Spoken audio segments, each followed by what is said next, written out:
Alright, we're recording.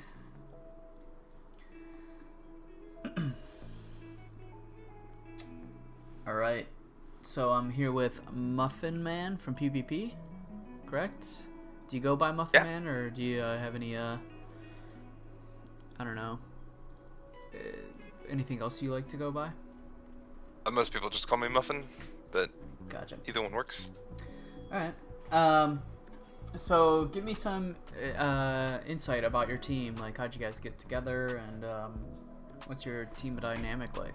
How'd you find the beer league? So on the team is myself, and then Pyro, or Pyroan, Biscuit Boy, also known as JT, and then Empirical and Catalyst. And so both answers to the questions you just asked revolve around Pyro. So back in the day, Pyro was a streamer and would stream every day, and so I found him through some mutual friends, and then all of those people either know Pyro in real life or come from the stream. So that is how we all sort of got involved. And then I don't know how many seasons ago Pyroan joined. I'm pretty sure him, Empirical, and Catalyst all sort of joined at the same time. Yeah. I remember that.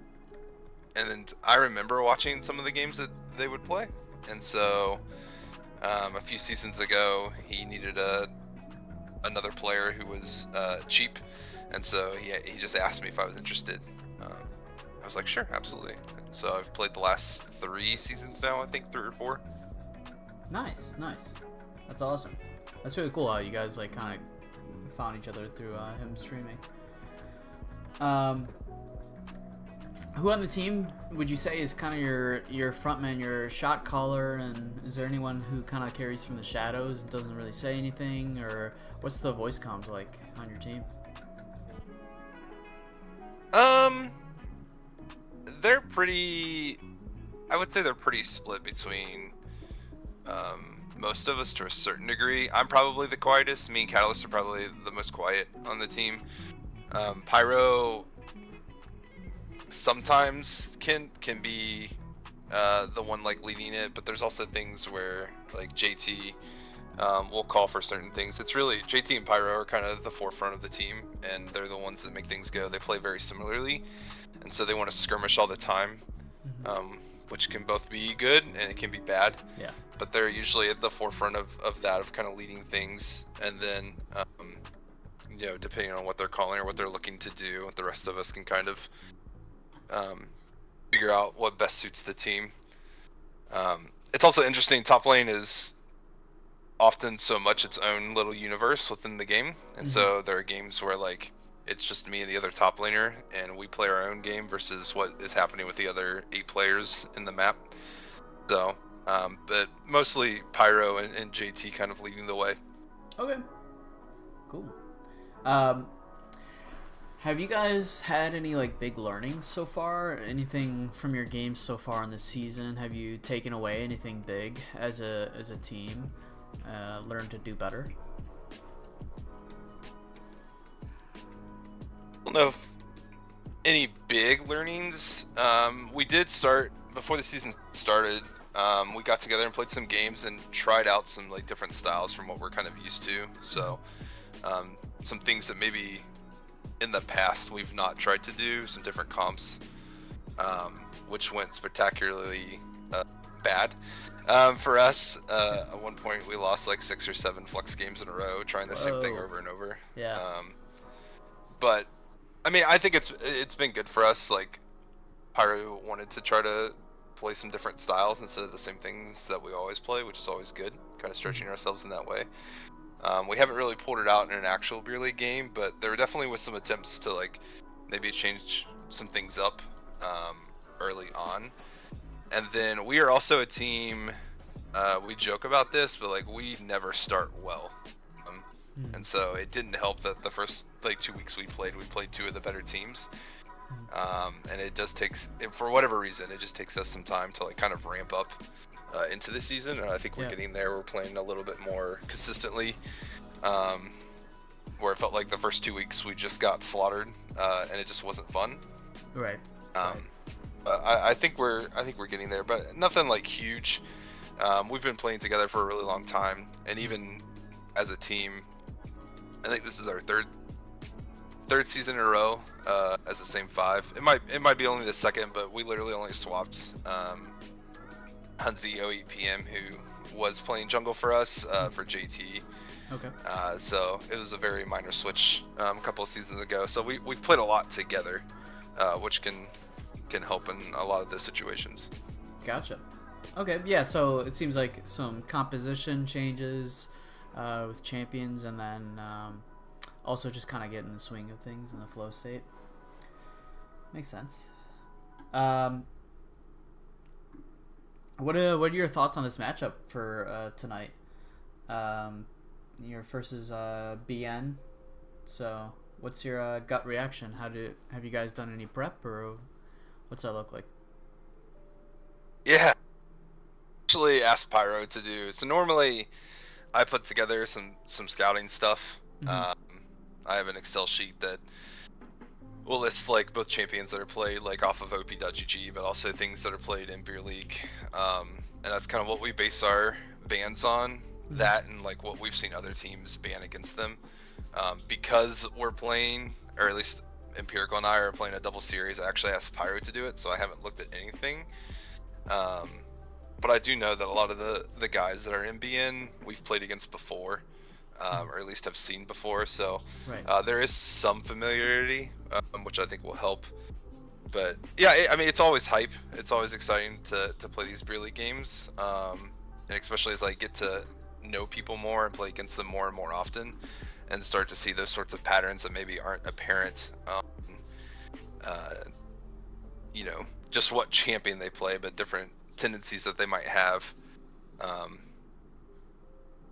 It's always exciting. And so, yeah, I don't know if I have anything specific. I'm excited to play, mm-hmm. And I'm excited to see what happens. Yeah, that's awesome. Yeah, it's certainly like avenues that you guys think you're gonna win through. Like, I don't know, is there a specific lane you might be thinking about or anything like that? Maybe not giving away your strategy, but maybe as like a light banter kind of thing. Like, oh, we can win here. I think everyone knows what lanes we're going to win through. I don't think that's a secret. Yeah. Okay. I mean, even if you would just to look at our point spread and like where our points are, it would be pretty easy to see. I mean, Pyro is going to be the engine that drives this, and like I said earlier, sometimes that is really good, and sometimes it's not so good. But you know, that's kind of the nature of both the role and the way that he plays. Mm-hmm. And so, I mean, for us, it's really simple. It's going to be if Pyro can get ahead, and he can snowball things, both in mid and bot, that's going to be our preferred / the way that we win most of the things that we win. And if he gets stopped, or if he gets killed and invaded a bunch and gets put behind, then like we're gonna just struggle as a team. Right. Yeah. That's just the way it is. We very much to our own detriment. We'll fight you when we probably shouldn't be fighting, but that's just the way that we're just gonna keep throwing things at the wall and hope that something sticks. So. I like it. Do you have anything like last minute things for words for chat and people tuning in, or anyone you want to shout out? Oh, I do love me some chat, and it's been really exciting to see the reaction from people. You know, even when you screw up, like, it's always exciting to see things in chat. So yeah, I think the two big shout outs that I would give would be for Castro and Rihi. So they've been big fans this year, so shout out to those guys, and excited to see them continue to wave the PPP flag, so to speak. Love it. All right, thank you, man. Thank you for your time. Yeah, no problem. Thank you, Vincent. All right. Yeah, ready when you are. All right. Okay, I'm with Tai, or what do you go by? Tai is fine, or Tyler.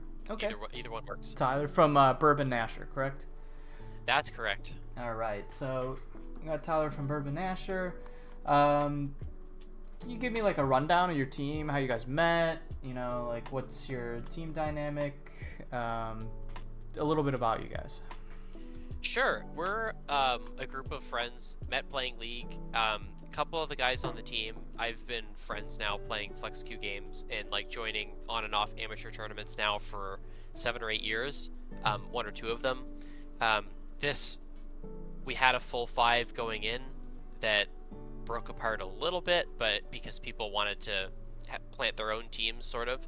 So there's a couple new beer league teams filled with rookies that are actually offshoots or like people that we know that are in our network. So like Cody, the captain of the Inland Otters, and then Agnem, the captain of I believe his team name is Driftless Skillshot. Anyway, they're like all people that we knew in our network. But we've been playing FlexQ games together now for 7 or 8 years, and we're just looking forward to inaugural season for most of the guys in Beer League, and this being my second one. Okay. Yeah. How would you describe your team dynamic in games? Like, what's the voice comms like? Who's kind of the loudest? Who's kind of like the shot caller, organizing the chaos? Yeah, I would say our jungler Varenwolf and our mid laner Scion are probably the two loudest in comms. They're definitely when a game is higher tempo, when we're winning, when we're up big, our jungler is definitely the most active voice, you know, making the most calls, being the most active in comms. When some of us, looking at myself, have a tendency to, if a game is going worse, you know, you're becoming quiet, you're tilting inwardly. I would say our bot lane, Umbreon and Ben, and our mid laner Scion especially, are very good at being an uplifting, focus on the next problem, like a positivity focused, and just like trying to solve the next problem, make the next play, and try and get the team headspace back into keep moving the ball forward and focus on what you can do to help the team improve in the moment, and not just dwelling on why it's going poorly for you. Yeah, it's always good to have those on the team. They're really important, actually. Yeah. So, like, what's your guys... Do you guys have a ritual before your games? How do you guys warm up? How do you guys practice? Like, what's the dynamic? Are you guys, like, ARAMers? Or, like, do you like, have a prep for your games or anything? We usually practice at least one night a week. Sometimes it's right before the Beer League matches, other times it's not. And then we'll usually try and get one FlexQ game in before the match begins. We're not, to this point, big scrimmers, but we could maybe move more that direction if people, you know, there's a team consensus that that's something we're interested in. But we usually do like Monday nights, no matter what, plus a couple of games before our Beer League match, and then we'll usually set aside about a half an hour worth of time to go over like draft concepts, what we want to do for the match, identifying what champions we want to pick, what we want to ban, and kind of like a rough game plan for, we see that this team is playing like this.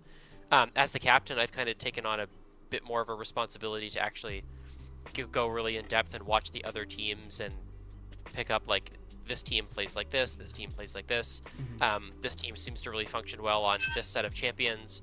And anyway, as the captain, I've sort of taken that on more as my job, but my teammates also have good input on prepping for games and prepping for draft specifically.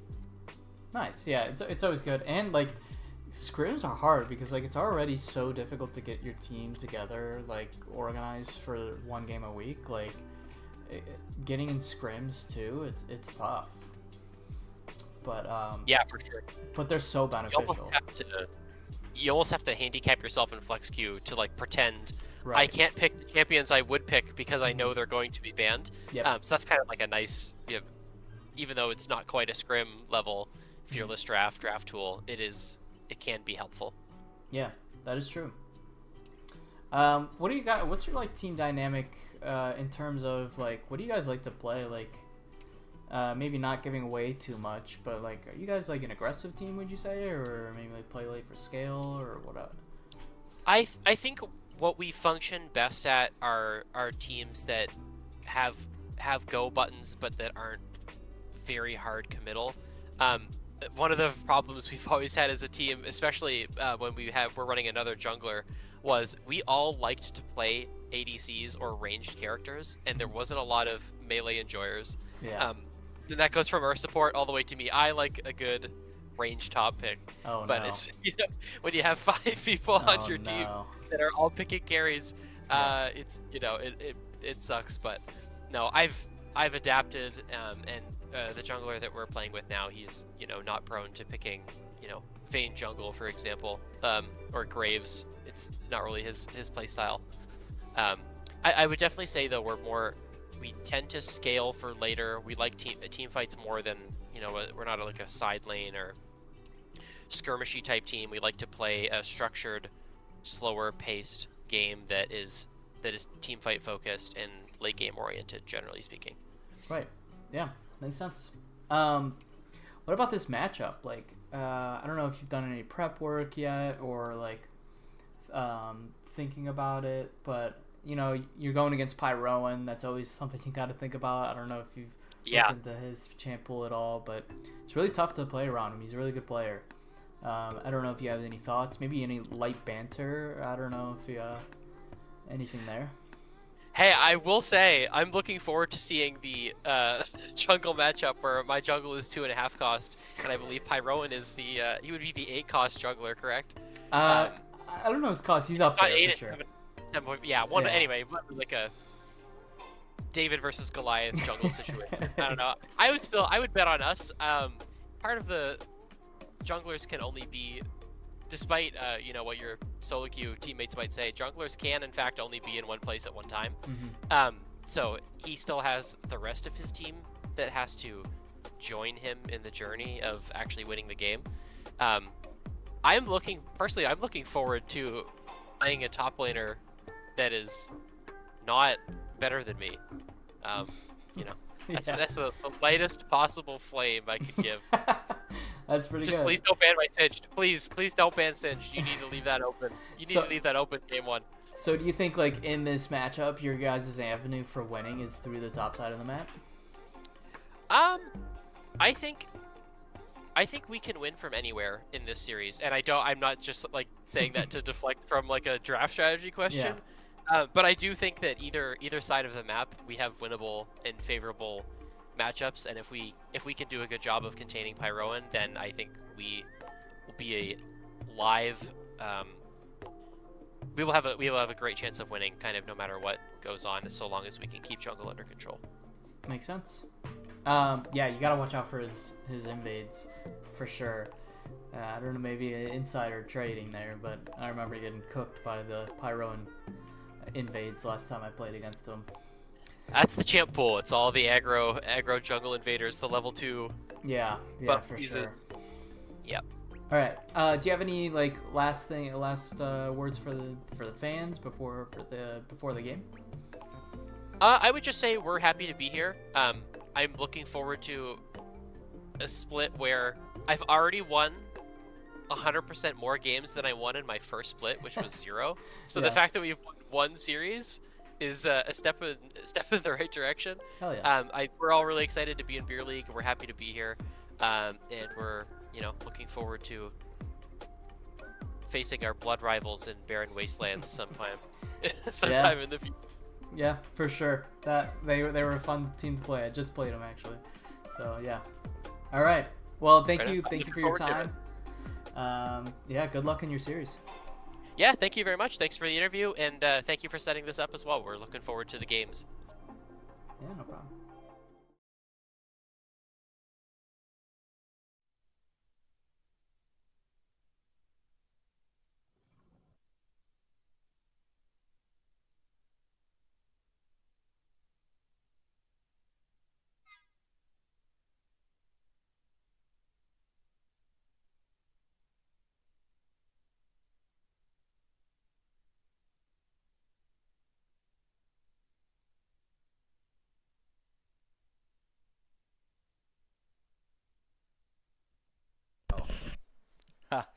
I didn't have it pulled down.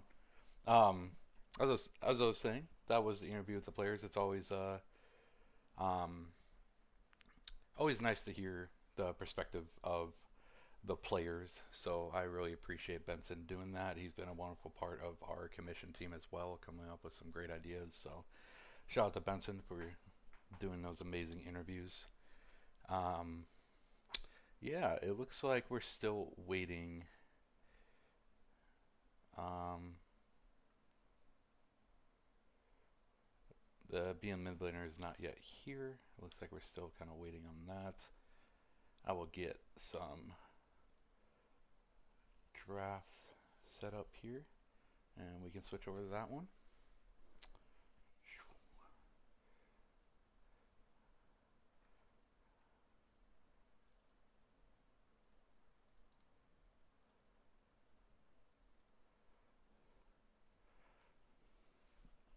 All right.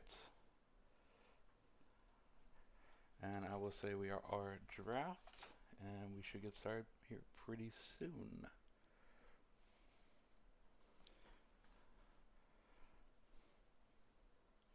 I'd really like to hear your guys' opinions on turn the mic up a little bit. Sure.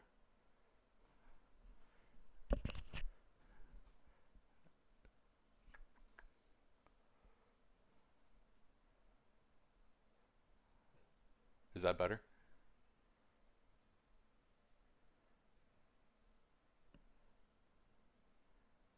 I literally can't turn it up anymore in OBS.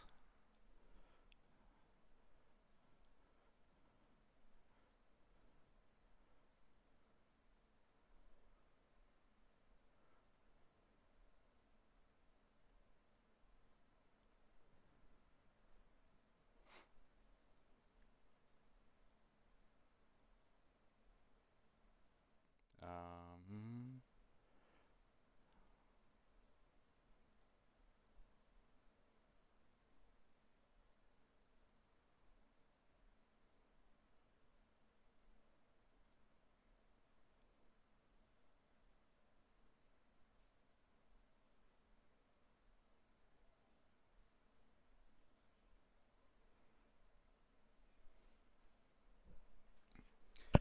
yeah, unfortunately, that's about as high as I can make it go.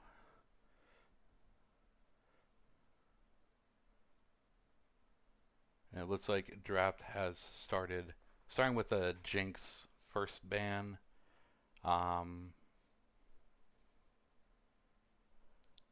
Pretty stable, pretty popular ban in the beer league, followed by a Mel ban. Mel has gained a lot of traction in the beer league recently. A lot of players picking it up both in the mid lane and in the bot lane.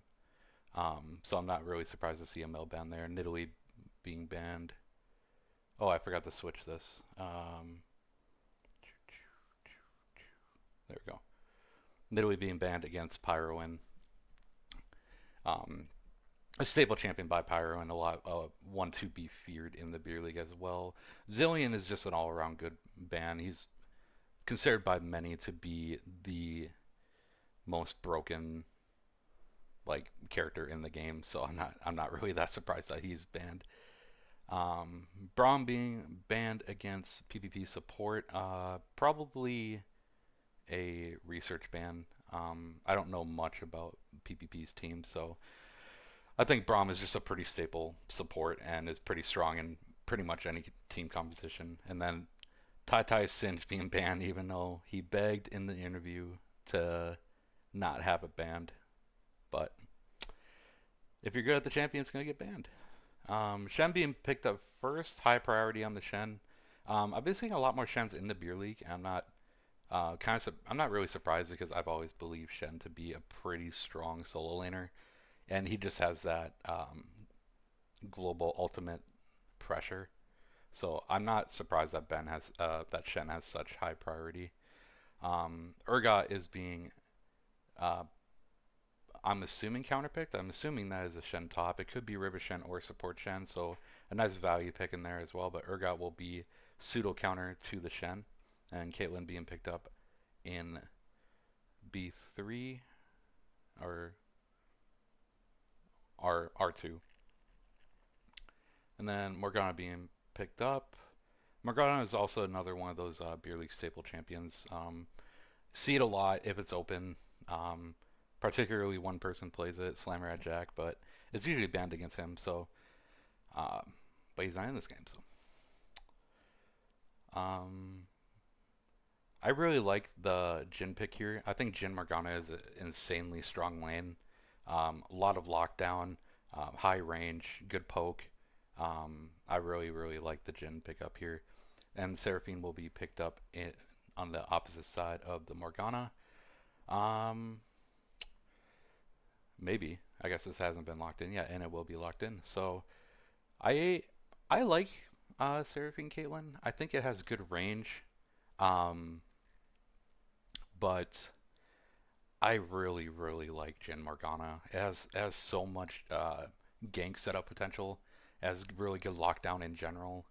Um, yeah, Jin Morgana is I think a winning lane here. And then we go into second round ban phase. Pantheon will be banned over against BN. I'm assuming um, they're afraid of the Pantheon jungle. He is also quite the flex pick though, so I'm not surprised that it is picking up a ban if the enemy jungler shows it in their match history.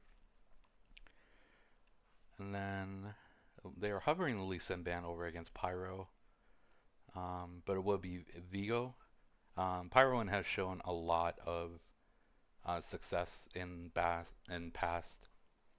beer league seasons with Vigo, so I'm not surprised that it's going to get banned away from him here.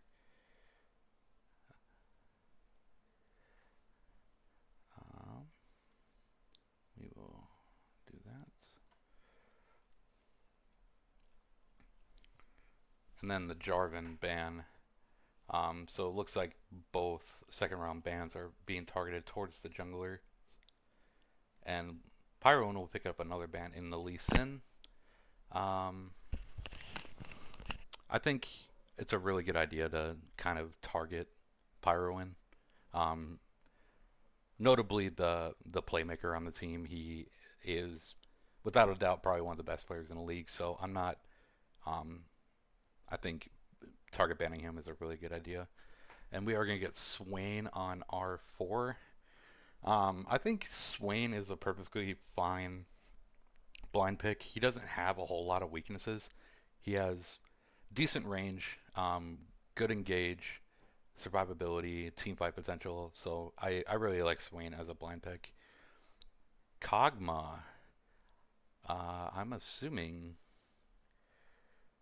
that that will be Kog'Maw mid.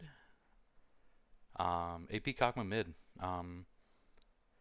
Been seeing a lot of traction lately. I wouldn't say, I guess not a lot, but has been seeing play lately in the beer league. So maybe it's becoming a new thing. I haven't heard of any meta shift that makes AP Kog'Maw mid good, but and then Sejuani will be picked as the last as B5.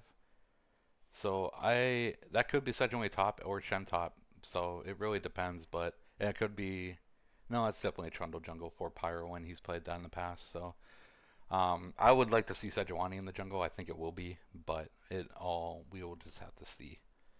Um, so yeah, there you go. In terms of team compositions, I really like PPPs. I think they have a really strong front line. They have a lot of range from the back as well. They have good engage with the Urgot Trundle and Swain. I think BN plays really well front to back though with Kog'Maw and Jin. So yeah, I think both team cons work relatively well. I think I would probably have to side with PPP's team comp though. It seems a lot easier to um, pull off, which I think is uh, historically in the beer league. Like the winning team has an easier team comp to pull off. So I really like PPP's team comp here. And it looks like we might be getting into game, and we are. So let's hop into that.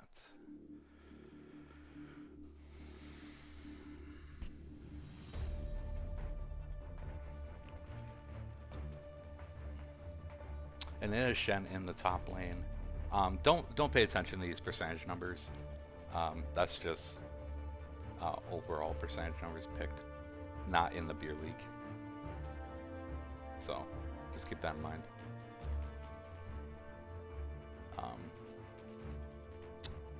Yeah, so it will be Shen in the top lane, Sejuani in the jungle. I like that a lot.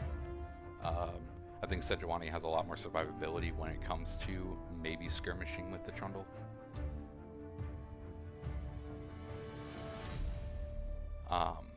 So I would rather see Sejuani against Trundle.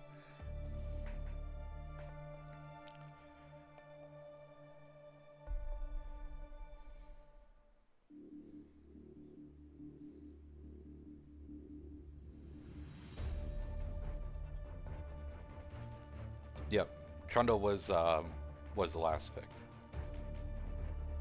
Yeah. No wait.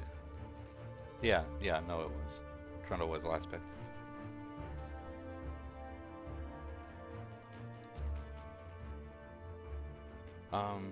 I'd really like to hear what you guys think about this draft. As I stated, I think PPP's team comp is a little easier to pull off. You kind of just have Urgot and Trundle run at them, and Seraphine ult is a good pick off as well. Swain has good follow-up on a pick as well. So, but the side of BN, they can kite back really well. They have a lot of kite back potential. They have the Kog'Maw E. They have Morgana Black Shield. They have Jhin Root. They have the Shen ult. So they definitely have some peel back for the pick comp of PPP. So I'd be interested to hear what you guys think.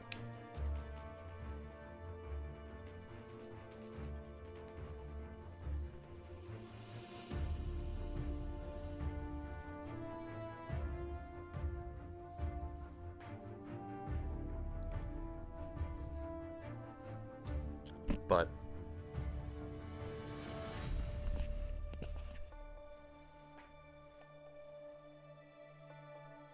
I would agree, Human Being. I think PPP does have a pretty strong front to back team, but I think BN does also.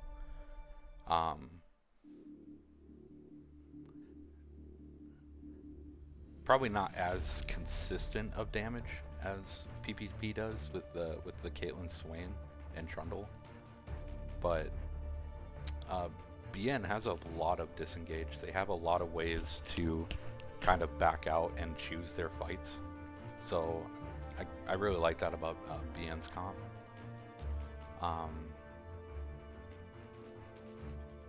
I think BN's quote unquote key to victory. Yeah, that I was just about to say, Human Being. I think BN's key to victory is to kind of pick and choose their fights. They're not exactly looking to all in engage. They're more looking to counter engage and blow up one target to pretty much start the fight at 5v4. So all in all, I think both team comps are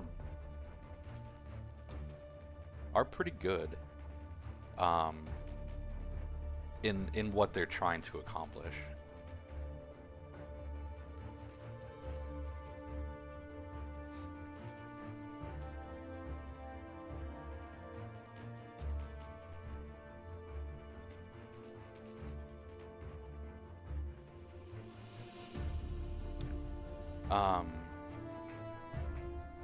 I would really like to see Pyroan focus on the top side of the his map this time.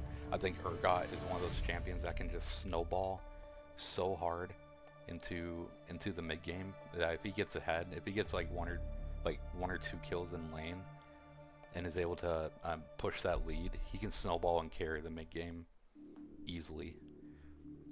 So I'd really like to see Pyro win, focus the top side of the map this game. And it looks like we are about to load in here.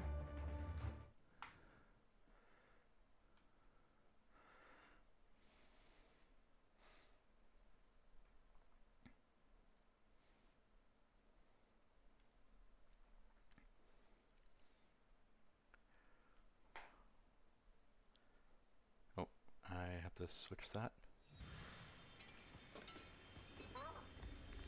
There we go.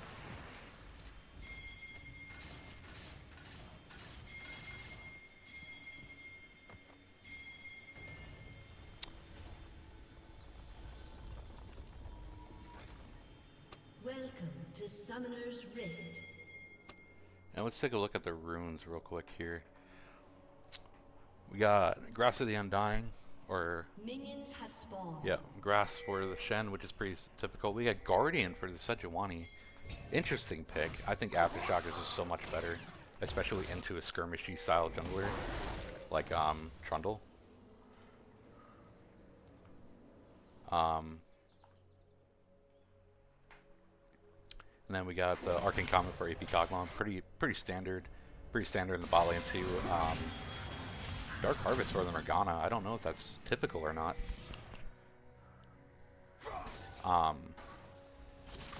But Lethal Lurk for the Jhin. Then we got Pressing Attack for the Urgot in the top lane. That's pretty typical. Lethal Temple, Aerie for the jungle mid. Lethal Temple for the Caitlyn, and Aerie for Seraphine. All pretty standard runes on the side of PPP.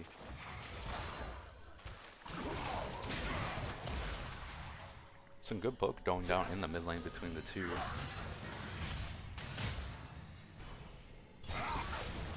And some early push coming out from BN in the bot lane here.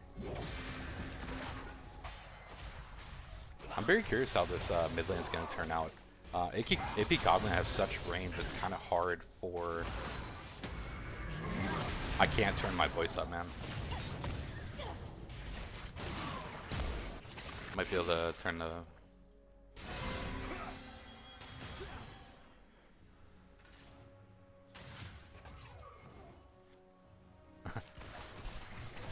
This is as high as it goes. I've checked everything.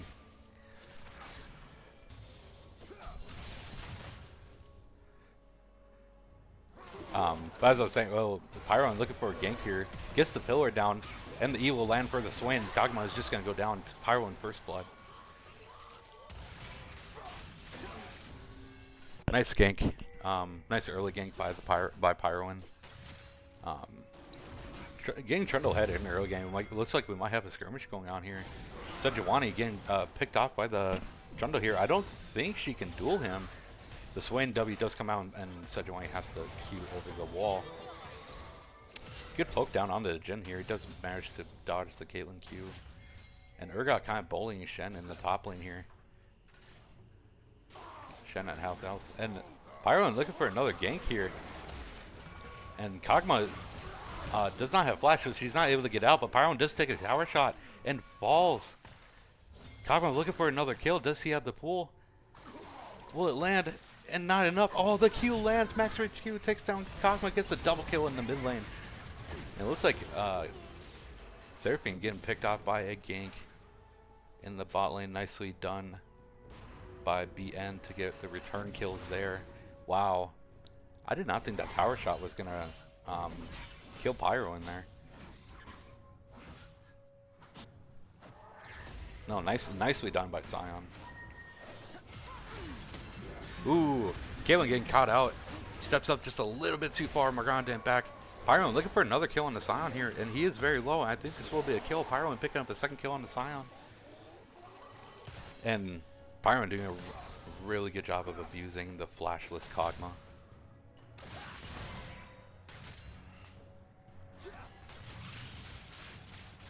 I am genuinely interested in what the gold lead is right now.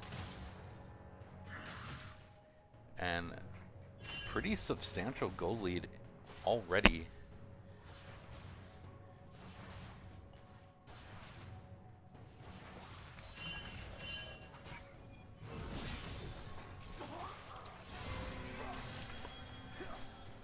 Shen doing his best to shove in the wave. I think that's the right thing to do against Urgot, or else he's just gonna bully you out.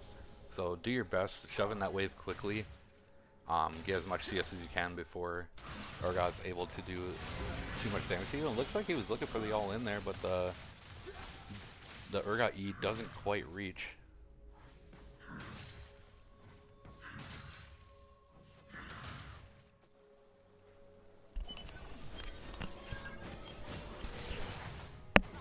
Oh, almost canceled the Shen back there.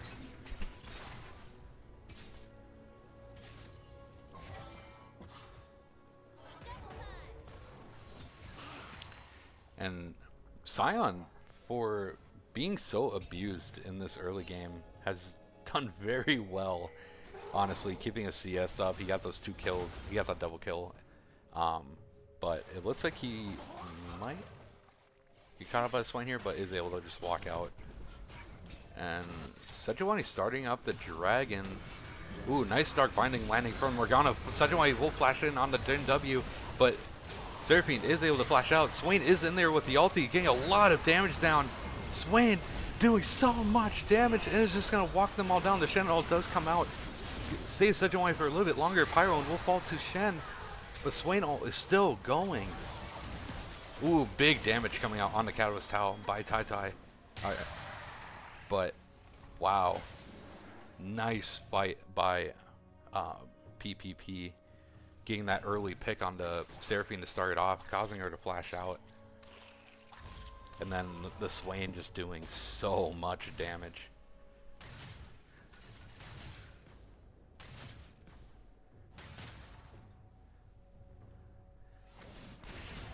And that's what I was kind of talking about in that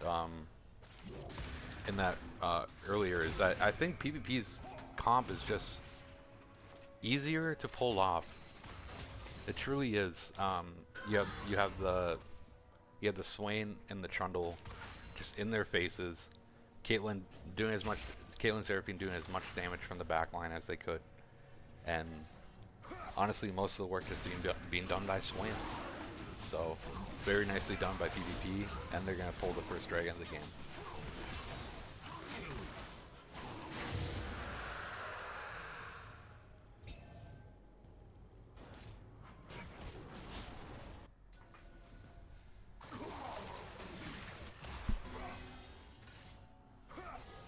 We're not getting a whole lot of action in this game, but he does have his CS lead on the Shen right now. The gold lane is still probably about even, given that Shen does have a kill.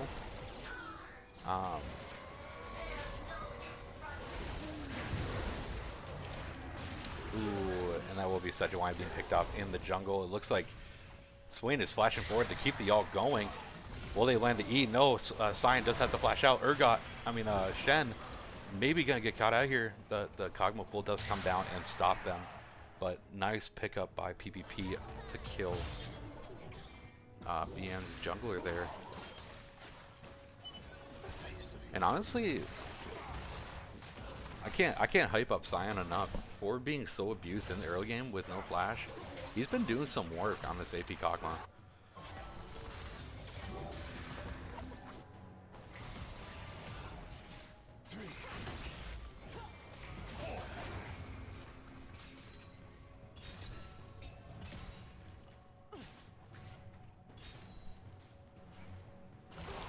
Biscuit Boy looking for another gauge here. Does miss the E, and Pyro picks up the Void Grubs for PPP. 1400 gold lead for the side PPP. Two objectives. Full Void Grubs and the Dragon. PPP kind of dominating this game right now.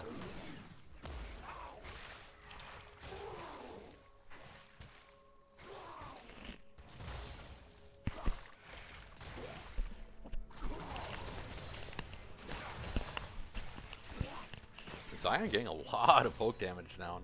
AP Kog'Maw doesn't mess around when it comes to the poke.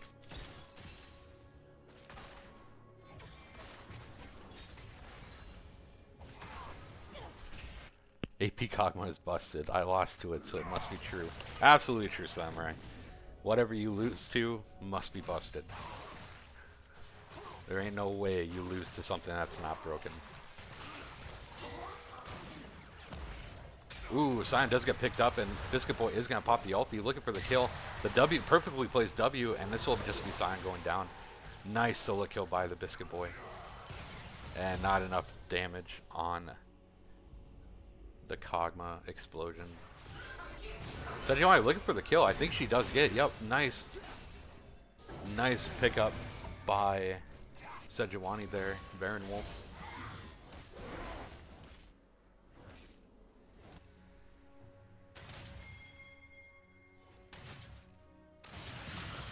And top lane just a farm fest once again, which is completely a-okay.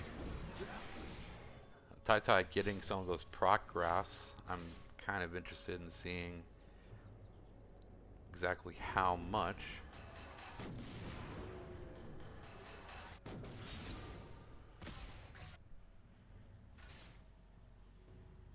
I can't click on him. Huh.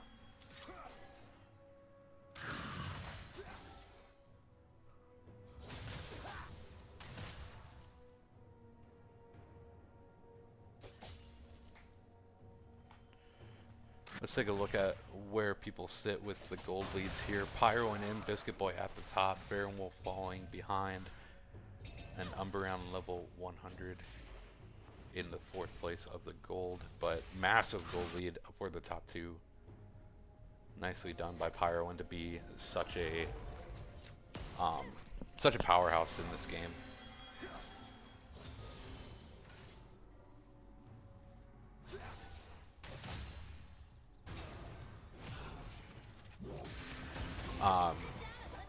Ooh.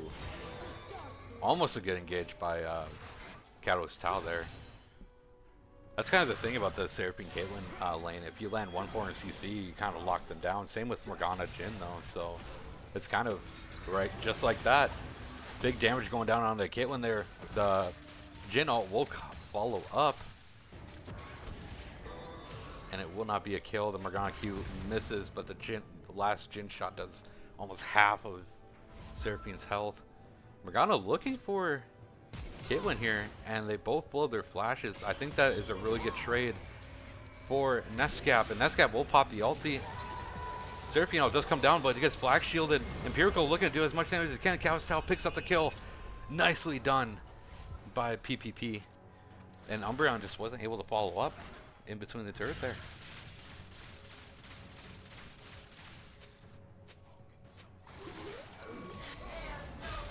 Sejuani looking for the engage here. Doesn't hit the target that she probably wanted. So they are just going to call it a loss and back out.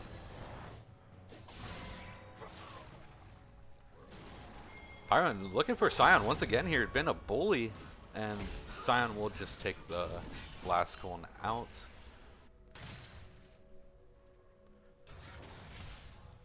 Honestly, Pyron has been such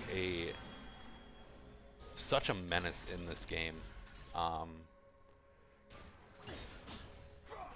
Like at 80%, practically kill participation. Just absolute powerhouse in this game. PPP looking to get their second dragon in the game, and they will get it.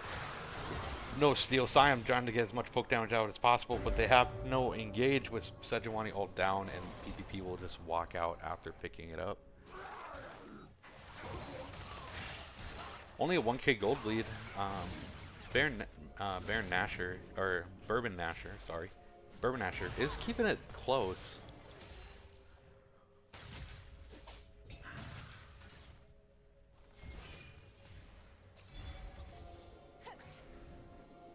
But PPP is pretty much controlling all the objectives of this game.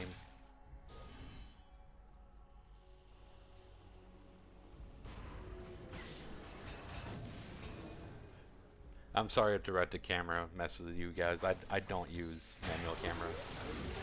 Ooh, Sion doing a lot of damage. Muffin, Biscuit Boy has to flash out, and he will ghost as well. That's both summoners for Biscuit Boy. Baron Wolf misses the Sejuani Q. Now she has no way of getting out. Pyron just gonna beat on her. Does get the passive proc, but Pyron uses the ult and the tomb. Biscuit Boy popping his ult as well, and does get to pick up the kill. Sion might be next. Biscuit Boy picking up double kill. Nicely done by PPP. Tai landing the taunt. Muffin Man missing in the E. Lots of fighting going on across the map here. Tai getting the better of that exchange. Varen Wolf missing that Q on Sejuani was pretty much the deciding factor of that. Unfortunate, but really well done by Biscuit Boy and Pyro to turn that into a double kill.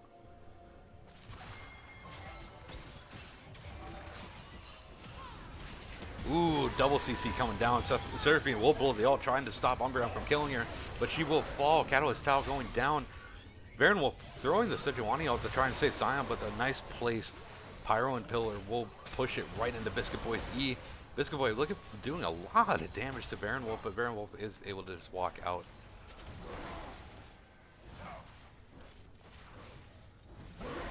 And it looks like they might try and get this turret. They're not going to have a wave here, but they should be able to shove this in fast enough to pull down that turret before Sion returns.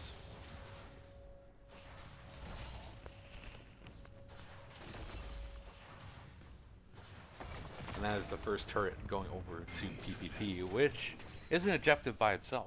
So PPP picking up once again another objective in this game and pushing themselves to a 4K gold lead. And Sejuani looking for another engage on the Biscuit Boy here, but he does just pop the ulti. Do they have enough damage? 3 of them. Biscuit Boy is still alive, but I think he might fall here. No, he's dodging every Kog'Maw ulti. He gets a bunch of health back from the E-pull. Biscuit Boy lives the 2-man gank. Tai taunting Muffin Man under turret, getting quite a bit of damage there. But Biscuit Boy playing that so perfectly. Pyro looking for another kill on the Sion here, but he is going to get rooted up and frozen by BN, and Sejuani will pick up the shutdown on the Pyroin.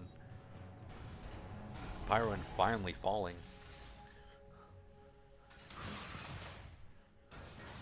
Wow, bloody game here. 16 minutes in, 20 kills. And BN finally catching a breaking a 1,000 gold shutdown on the Pyroin.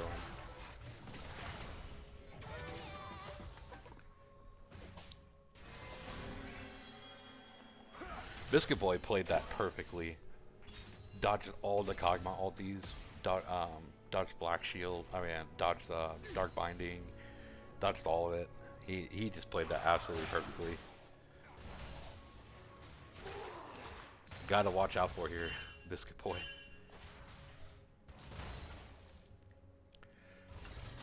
The Muffin Man diff. 0-0-0 Muffin Man.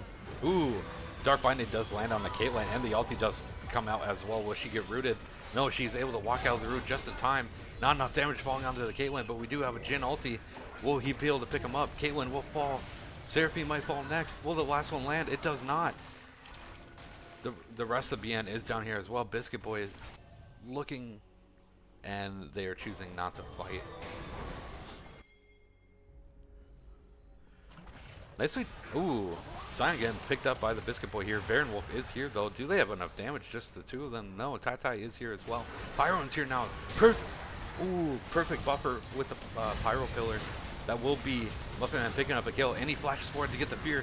Flashes, and he gets the E. Sion gets blown back, gets picked up by Pyro, and Tai doing a lot of damage though.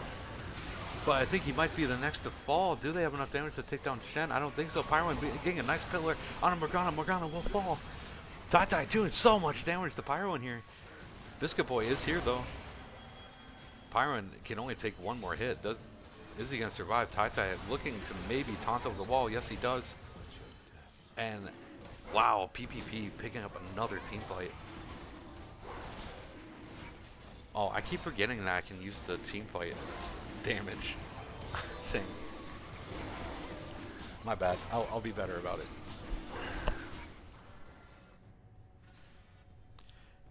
Biscuit Boy being an absolute menace this game.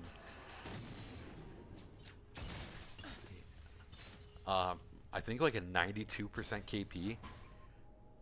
Like Biscuit Boy has been a part of every single play that has gone on in this game. Pretty much. I think there was one in bot lane that he wasn't a part of, but He's making his presence known throughout this entire game.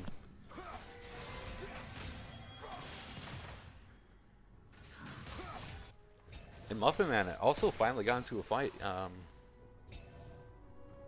and was able to pick up a kill. And I think was a pretty deciding factor now that play went. He got the ultimate execution on Sejuani and then flash forward to fear the Kog'Maw, which allowed Pyrowind to get close the distance. So Muffin Man making a huge play to that game, or that fight.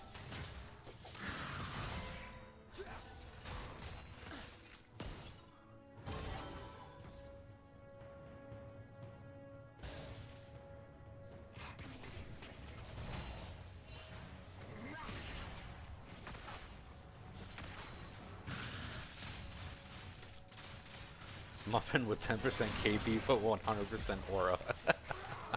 Absolutely. Wow, Scion doing a lot of damage. Calistao does pop the ultimate. Do they have enough damage? Don't know. He has to flash out. Doesn't get hit by the trap.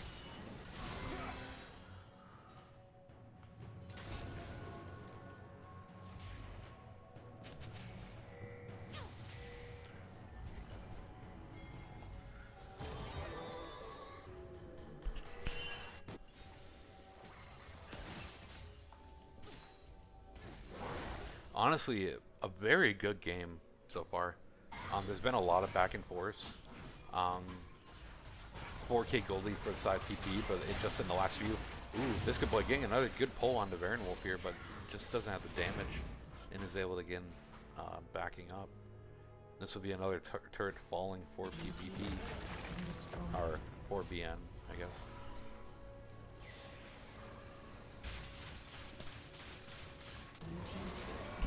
Byron looking for a pick on the nest cap here, and doesn't look like he has that. Oh, he flashes the Dark Binding. Pyrowind flashing and getting the kill onto nest cap there. Scion might be the next to fall here. Does Pyrowind have enough damage though? He does. The ultimate pushing, and oh, he gets ulted in tower range. Scion picking up the kill with his passive explosion. Nicely done by both teams there, making it a 1-for-1.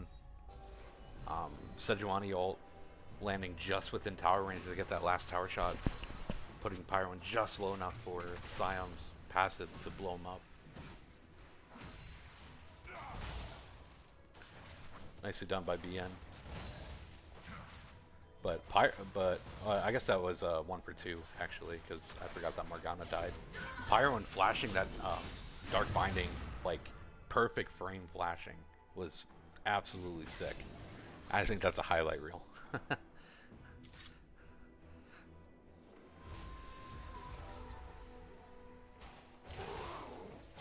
BN shaking in their boots, just wait for lane phase to be done.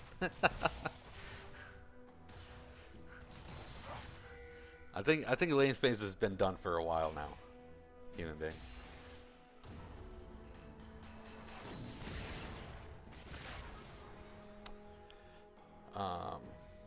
Let's look at the side info gold here.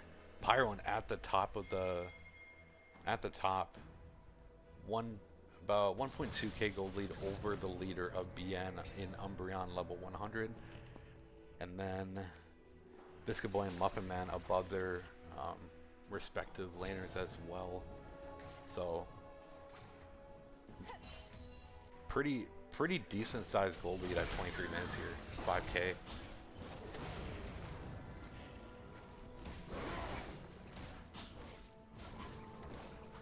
Look at how much damage has been done. Scion with the most damage this game. I'm honestly I'm not surprised by that.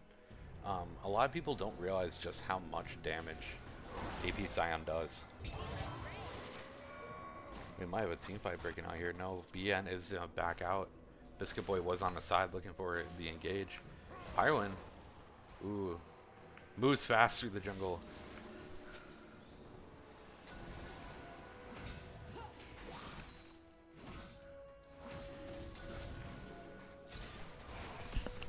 And we might have the team fight breaking out here. We'll just have to see. Baron Wolf looking to maybe try to sneak in there, but he isn't able to get it.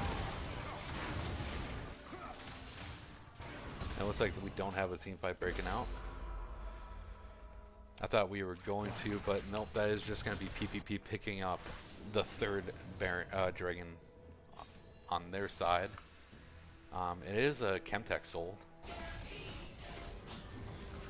which I think is pretty good for the side of PPP with Urgot, Trundle, and Swain. So Chemtech Soul is going to be pretty game shifting. Baron Wolf looking for the engage onto Empirical here. Does she get enough? She does. And the chain CC does fall, but the Seraphine Shield comes out. Not enough damage onto Empirical. Baron Wolf getting chunked very, very low. Muffin Man looking for the engage here, but Tai is going to just be able to walk out. Pyroan looking for something here as well. Nice pillar by Pyroan onto Umbreon. He does have to flash over. Is Biscuit Boy going to be able to reach him? He does have the ghost going. Doesn't have enough damage though with the Q. That will be Morgana landing in the Q onto Empirical and will go down. Pyroan going back on the Nest Cap, taking them down. And it's just a 1-for-1 right now.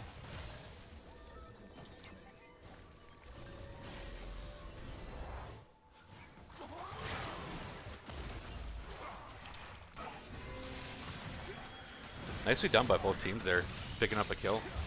Muffin Man doing as much damage as he can with that ultimate. Pyroan getting the ult down. The ult for Muffin Man still is there, and he will execute Tai.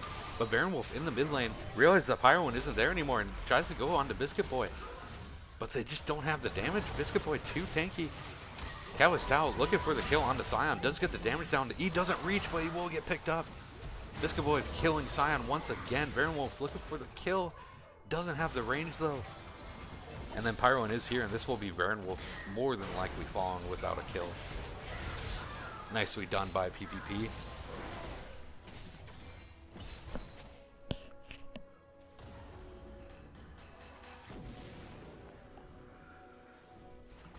And PPP widening that gold lead to about 8K.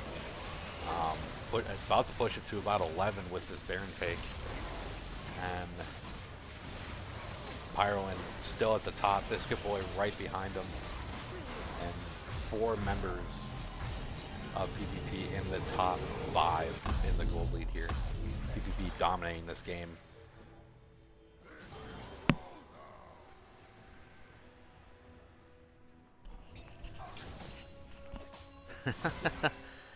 He absolutely did. SKP by 50%.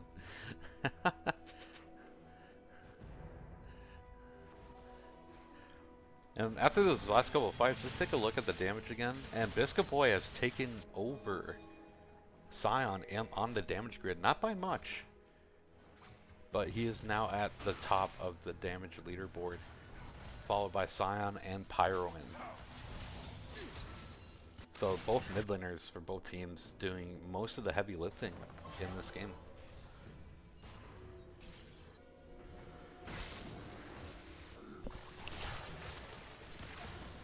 You see us like Muffin Man by completely ignoring the rest of your team, Samurai. So you should just completely ignore the rest of your team.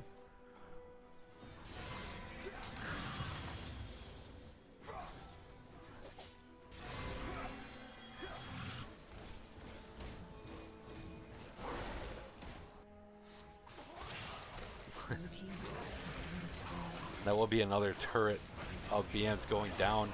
Nice little pick on the Biscuit Boy, but he's gonna just pop his ulti. Shoot. And Cow is Empirical taking down Scion. Biscuit Boy is still alive though. Taking down Morgana as well. Does pull in Tai and Baron Wolf. Pyroan in the backline behind the turret. Biscuit Boy following up. The entire team of PPP just walking past the turret. Muffin Man picking up a kill on the Baron Wolf. Nicely done. And that will be Pyroan picking up the kill on the Umbreon. And PPP just completely ignore the inhibitor turret and just walk in and murder them in their base. And this will be game 1 going over to PPP. Tai trying to buy as much time as he can, but is not enough. Nicely done by PPP.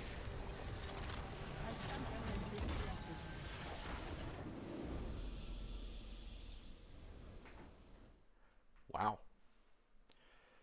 What a game. What a game.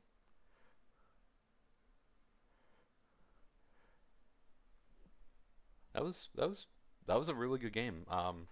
Kept it very tight going into the mid game. Gold lead wasn't very very high by any means until some pretty key fights in the mid game around Dragon and some picks in the mid lane. So really good game. PvP definitely showing their strength in that game. Um, really based around Pyroin and Biscuit Boy, but Empirical and Muffin Man showing up at the end there as well. So nicely done. I am just waiting on an invite, but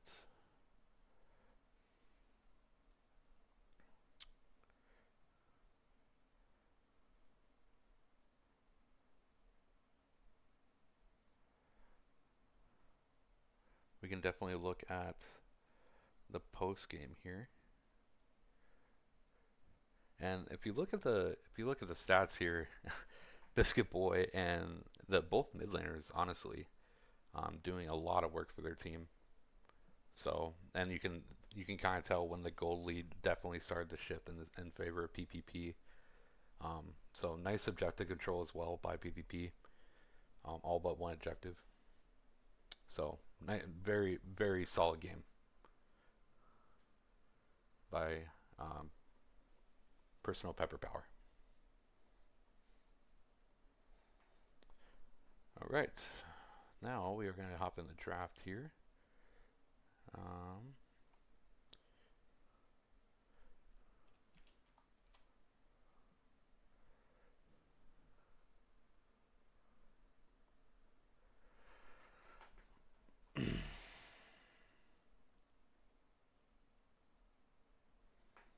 And it looks like they are switching sides.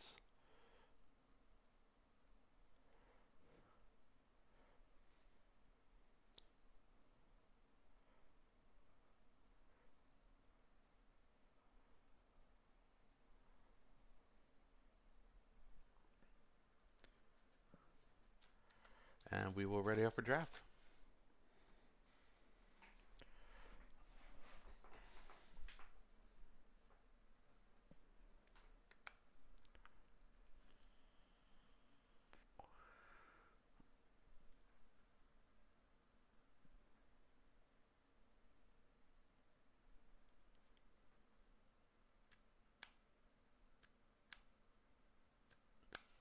Looks like we're having a drafter issue here.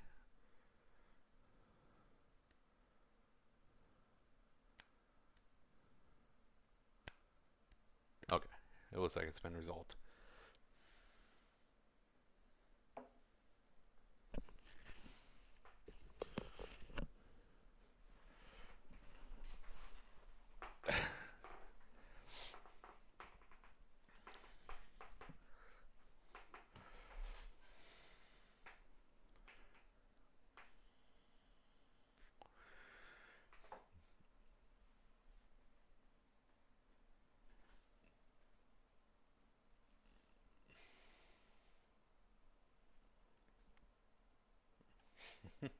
Nice Sunfire emote spam. Was Sunfire built that game? I wasn't exactly. There was honestly a lot of action.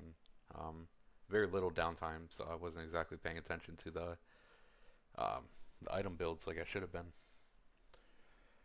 That's when it helps to have a second person.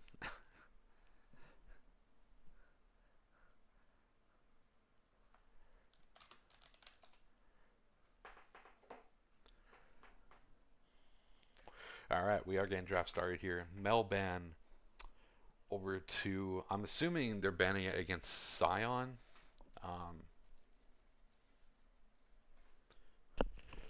And then looks like salty runback bans. Yep, exact same bans from game one. Nope, Scion is now being banned against Bourbon Nasher. Scion is one of those just really stereotypical CC tanks. Pretty much good in any composition. Struggles kind of in lane, but once you get into the mid game T fights, they really start to shine.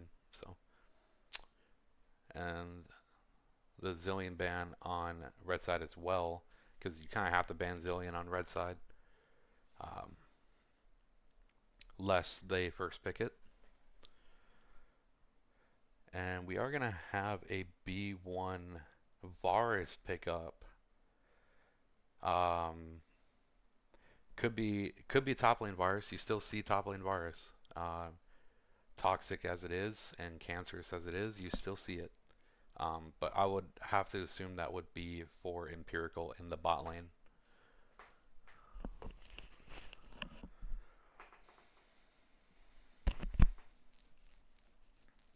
And Rakan being picked up by Umbreon, or not Umbreon,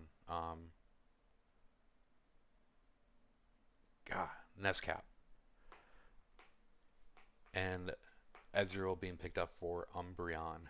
I actually really like the Ezreal Varus matchup for Ezreal's sake. The fact that you can buffer the Varus ulti, you don't want to get hit by it regardless, but the fact that you can buffer it definitely allows you to kind of reposition yourself in an advantageous way. And then Rakan is just a good support. You don't need to pair with Xayah for it to be good. It's just a good engaged support. I don't think he matches that well with Ezreal, in my opinion. But he's just an overall good support. And I don't know much about Bourbon Nasher's team and Nescap, but I think he played that Morgana very well, and I think he's shown that he's a pretty good support. So Rakan in the hands of a good support is pretty scary. And then it will be Leona getting picked up for Kato's Tau. Leona Varus is a very scary lane. Lots of CC, lots of engage, lots of gank setup. And Set will be picked up for Muffin Man. Set is just one of those champions that you see a lot in the beer league. Because it just kind of counters that whole Wombo combo that a lot of beer league teams kind of gravitate towards. So I really like the Set pickup here. And then Ornn being picked up for Tai Tai. Ornn is just your generic frontline tank.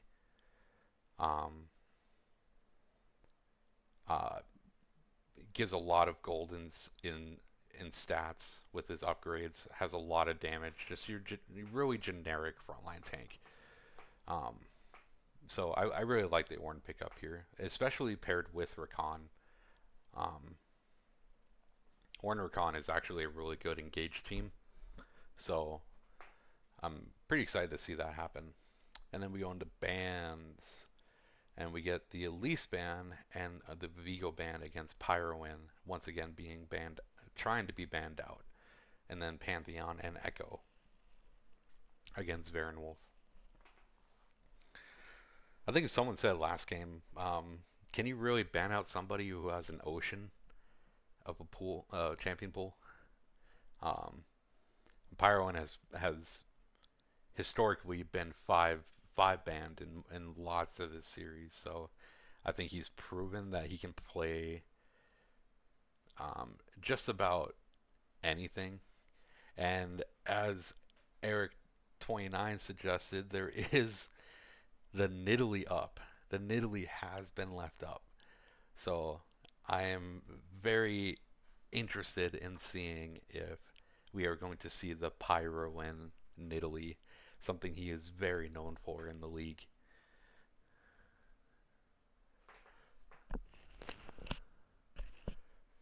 And Victor will be picked up for Sion. I think putting Sion more on more of an AP hyper carry like Victor is really good. I think Sion showed last game that he can put the team on his back and deal a crap ton of damage in these team fights. So I really like Sion on a hyper carry like Victor. And then Galio getting picked up for Biscuit Boy. I think Biscuit Boy has shown that he's more of a team fighter. So putting him on someone like Galio, who kind of just gets into the middle of them, taunts them, CCs, has that semi-global ultimate to get into team fights. I think that's something that that Biscuit Boy is really good on. And then Nidalee is not getting picked up. Pyrowin forgoes the Nidalee pickup, and opts into Graves. That really makes me wonder if we're going to be seeing an AP Varus in the bot lane. Or else PPP is going to be way too AD damage heavy. And the Malphite is going to get picked up for that reason. That will be a Malphite jungle. Yeah, I honestly, I think AP Varus with Leona is a really good lane. Is a really good lane to go AP Varus in. So we're just gonna have to find out. Yeah. All right, let's go into that.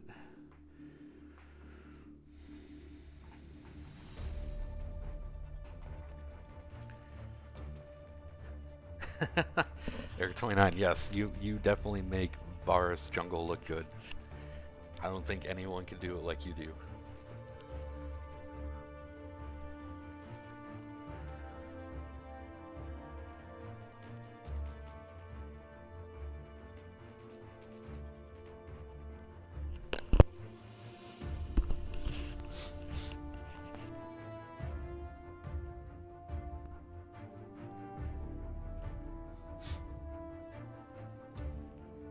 Better than being a top laner. I would completely agree, Samurai.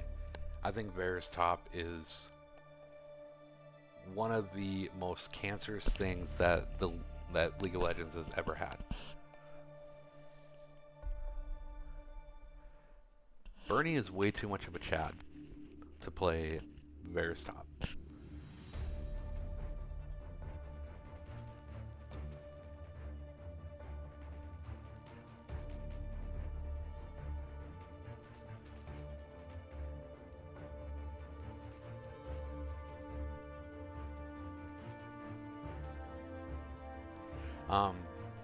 Speaking of team composition here, I actually really like Bourbon Nash's team composition here.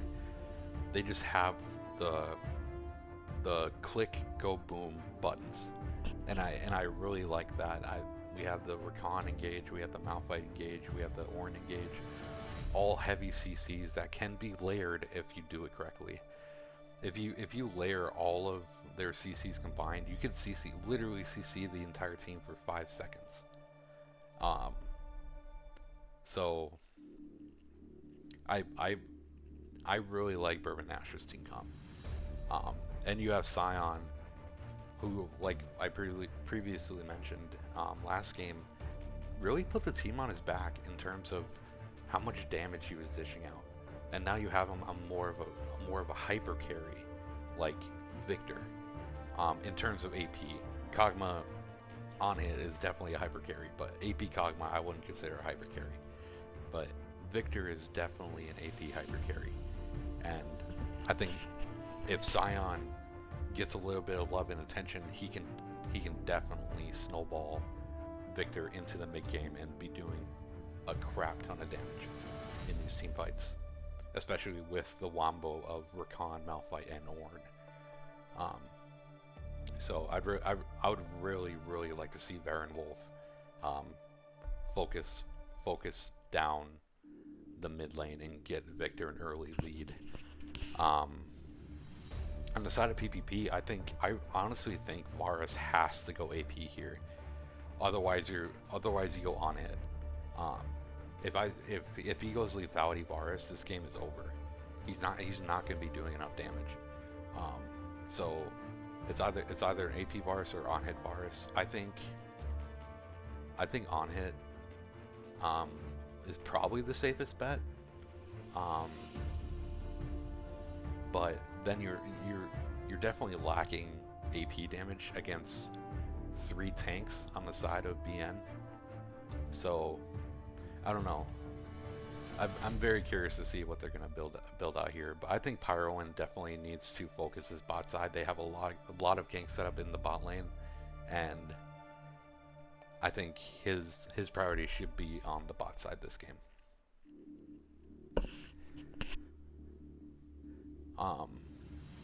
Yeah, so that's my input. I think Bourbon Nasher has the right team comp to put this game away. They just have to position correctly around the Set ultimate. There's too many tanks on the side of BN for Set to engage with. So you really have to position well, and then you have to get the good wombos on the priority targets like Graves and Varus. If you don't get that wombo and Varus is on hit, he's gonna shred the entire team. So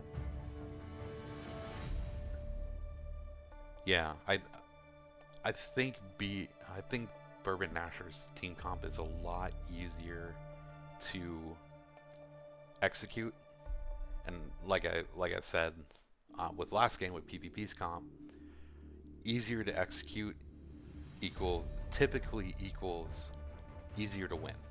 So BN has an easier to execute king comp, in my opinion.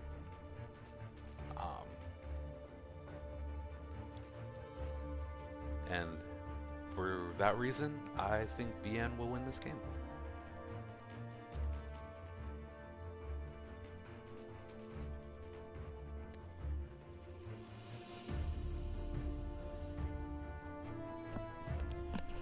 I also like PPP's Team Comp Castro. That's the only reason you like it, because Muffin Man's in the top lane? Okay. I honestly do like their team comp. I think they're lacking in AP damage, and I think their entire engage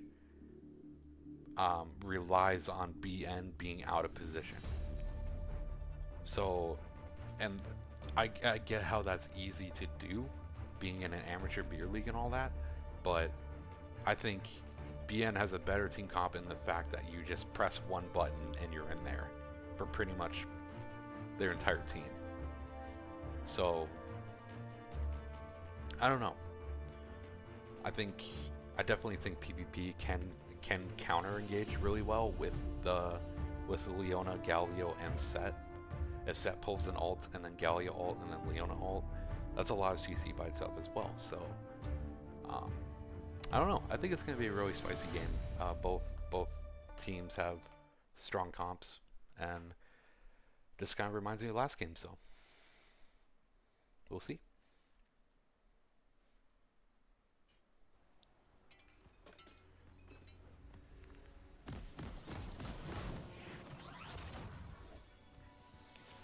All right, just like last game as well. Let's take a look at the runes. Wait, what?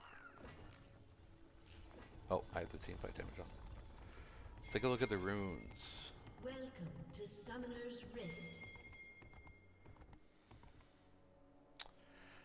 All right, we got Conqueror on the Set and Grass on the Orin. Pretty typical.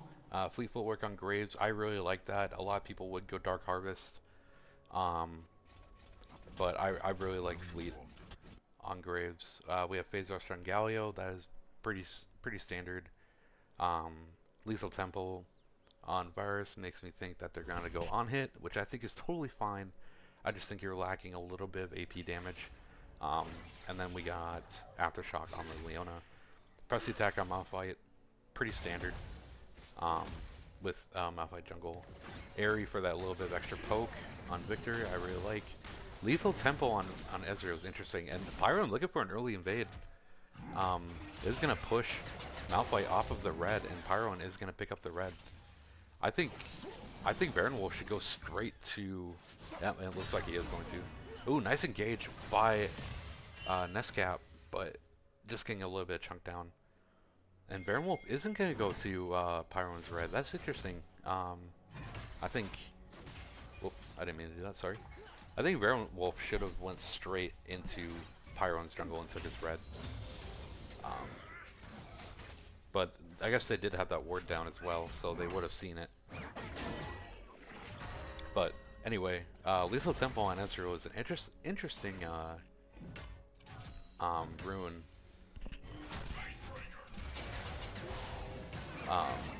I'm not entirely sure how he's gonna manage to use all that, being an AD caster and all. You typically want to keep your range and attack with skills, but we'll see. Oh, maybe there's a new build out there, Slammer, that I don't know about. I don't know. And then Guardian on the con. Also pretty standard.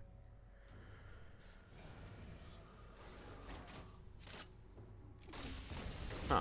And Pyron looking to cheese Nescap here, but Galio getting the engage on the Baron Wolf, and he is still alive. And Pyron doing a lot of damage. Doesn't get the back explosion, but Pyron does pick up a kill onto Biscuit Boy. Or no, Nescap gets the kill on Biscuit Boy. And Pyron looking on Scion here next. I don't think he has an ult. Nope. Or flash. Nope. And Scion will fall to Pyron. Muffin Man getting pushed by the pillar into the sweet spot. Pyron flashing over the wall. Very aggressive play. Does he? Oh no. Kawasao just misses the Zenith Blade. Isn't able to get it. Pyron playing. What the? Why is this not showing up now?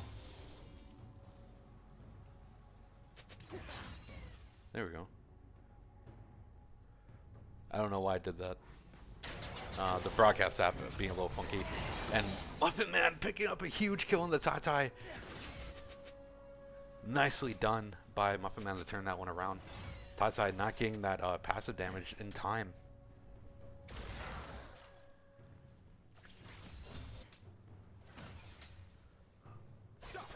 Nescap looking for another engage here, but Leon does counter engage.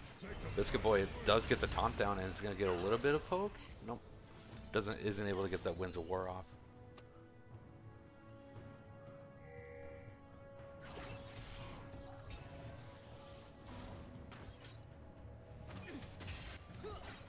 Thank you, Slammerai, for banning those guys.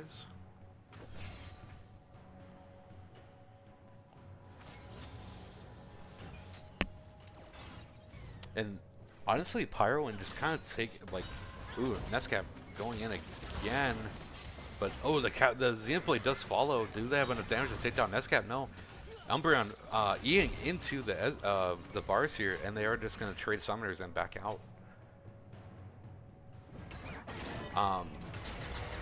Honestly, a nice aggressive play coming out from BN. Just some interesting interactions with Zenith Blade, honestly.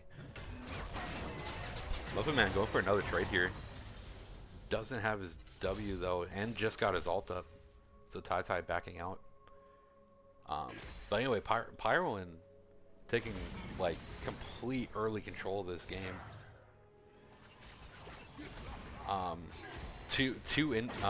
He invaded to start to push Baron Wolf off the red. Got the red. Fought Baron Wolf in his red side, in Pyroin's red side jungle, and gets a double kill. Tai looking for another trade here. Gets a big chunk of damage on down on the Muffin Man.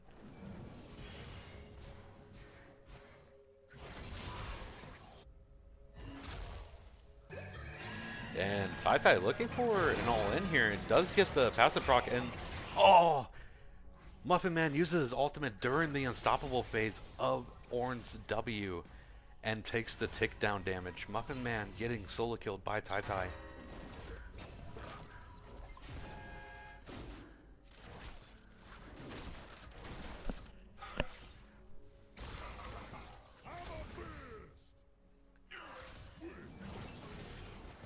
And I don't know why the broadcast app just got rid of all that UI, but I turned it back on, so there we go. Sorry about that, guys. So right now we do have about a 1k gold lead for the side of PPP.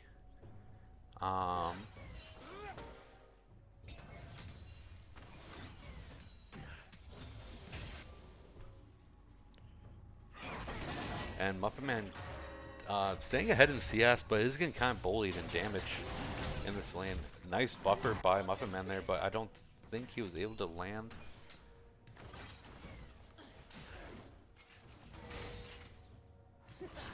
Yeah, I don't think he was able to land that empowered W.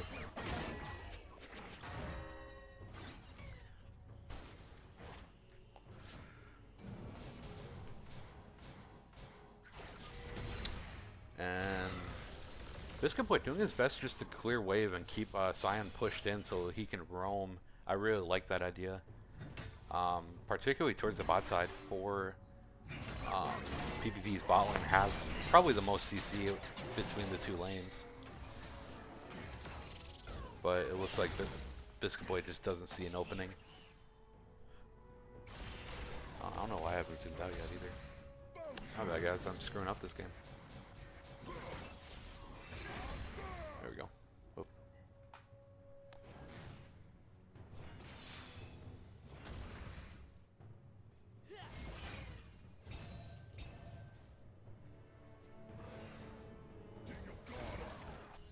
Biscuit Boy looking to trade a little bit of damage before he gets his back off. And Muffin Man just getting punched like a punching bag in the top lane here.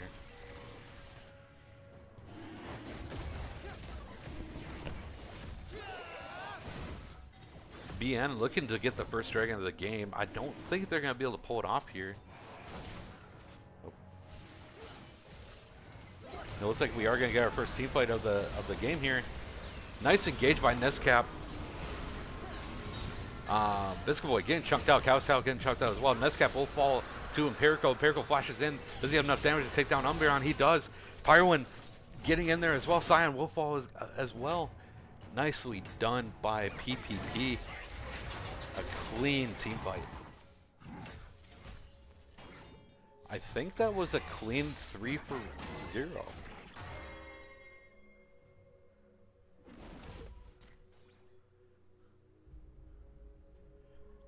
PPP taking control of this game going into the mid game.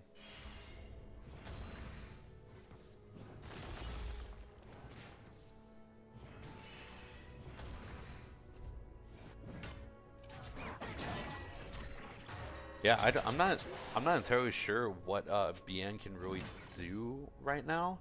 Pyroin is just so large, and the rest of PPP has so much follow-up. It's really hard for BN to protect their own jungle from Pyroin. So I think BN needs to really focus on getting their lanes pushed in. Maybe pick up a tower to open up the map a little bit. But as it stands right now, oh, I have these switched around too. My bad. There we go. Now they're on the right side. Yeah, I really don't know what BN can do. They definitely need to get more wards down. Keep track of Pyroin.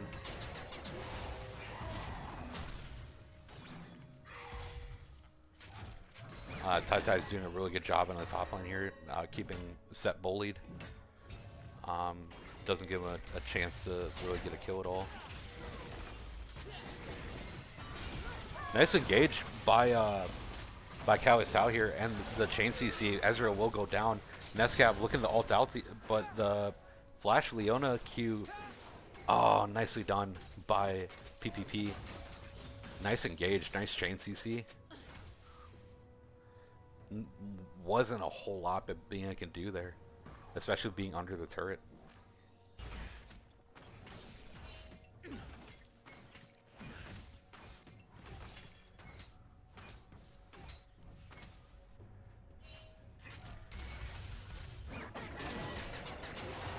Tai looking for a little bit of damage here. Does get the chunk, but isn't able to do much more than that.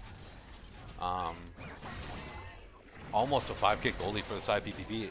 Another nice buffer by Tai. Tai doing really well on buffering the CC from the set with his W. And it looks like PPP are trying to push into the jungle of BN. Pyroin could have been engaged on there. Tai running out of mana.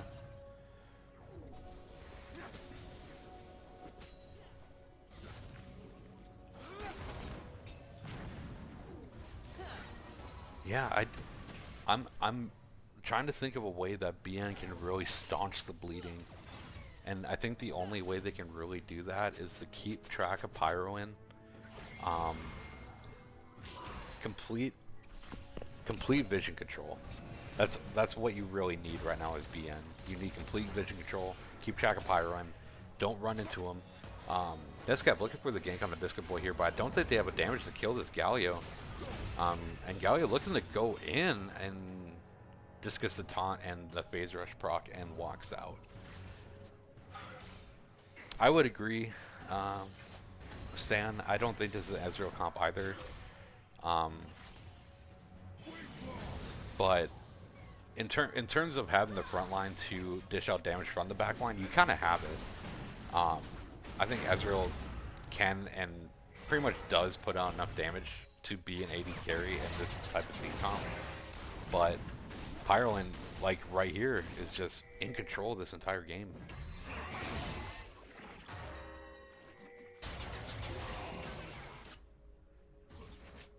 And Pyroland looking for another gank here, but a little bit of miscommunication. Biscuit Boy uses his Justice Punch to go backwards.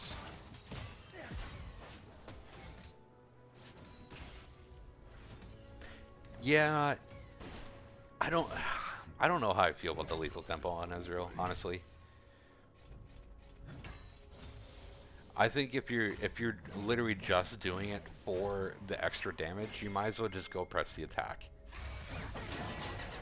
Tai doing a little bit of a trade on the Muffin Man here, because at least with press the attack, you get the extra damage after you proc it, plus you get the initial damage from the proc. So I don't know. I don't know how I feel about lethal. A little bit of a beneficial trade for Tai here. And it looks like we might have another team fight coming, but BN playing very passively, as I think they should be. None of this jungle belongs to you, and if you're going to walk in, you have to do so very casually. And it looks like a hard engage by Nescap here, followed up by the Baron Wolf. Ooh, Empirical doing a lot of damage into Sion there. Does pick up the kill. Baron Wolf onto Empirical. Empirical just on hits. Baron Wolf down. Doesn't matter that you're Malphite. Tai looking for a kill on the Empirical here as well. I don't think he's going to be able to reach him though. Biscuit Boy and Calistao doing enough CC to hold him down. And that will be the kill going over to Biscuit Boy. Honestly, not a bad engage by the side of BN, but I think they're just so far behind. And it looks like Umbreon is going to get CC down here as well, and that will be another kill for Biscuit Boy. I think BN is just too far behind. It doesn't matter how good of an engage you get at this point. You gave up so much of a lead to essentially just Pyroland. And it looks like Nescap is looking to get a return here, but Muffin Man does ult into the Sion. Empirical free shooting on the Nescap, and then Calistao CCing the Sion down, and this will be another 2 kills going over to PPP. 16-3, and over 6k gold lead for PPP. Yeah, I really just think that BN just kind of screwed the pooch on the early game, gave Pyroland way too much of a lead. That set Baron Wolf even further behind because he couldn't farm his own jungle because it belonged to Pyroland. So, and that in turn applied a lot of pressure to the lanes for BN. So I think BN losing the early games that hard is what caused that fight to go so poorly, in my opinion. And maybe a little bit of misfocus on the side of BN, not focusing the right targets. Nescap popping the ulti to taunt the Biscuit Boy. Sion does have the damage, but do they have enough? They do not. Biscuit Boy is just going to walk out.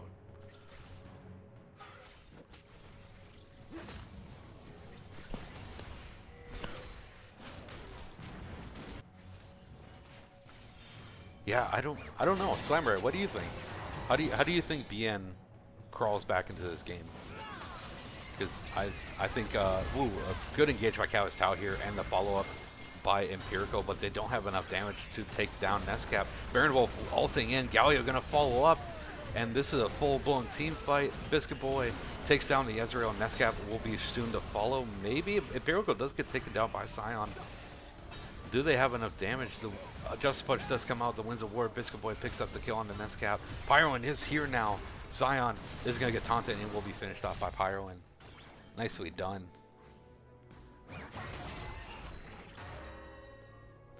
Yeah, that's also true. Both the AD, the heavy hitters on the side of PPP are just so fed now. So, and it looks like it is an AP Varus. AP on hit Varus with Dusk and Dawn and Baron Nashor. I mean, not Baron Nashor. Nashor's Tooth. So, yeah, and Pyroan and Capstyle looking to bully Umbreon level 100 here even more, and it will be them going down.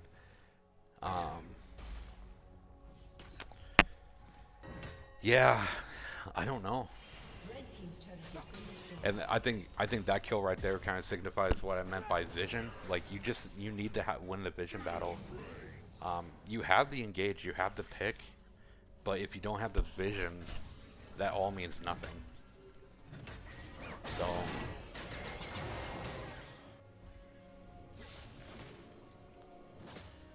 BN, it's going to be quite the struggle going into this late game.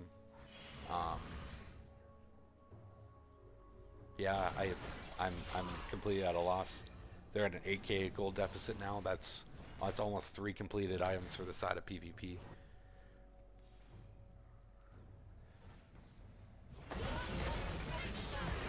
Ooh, big engage onto Scion here. All the CC chain ultis.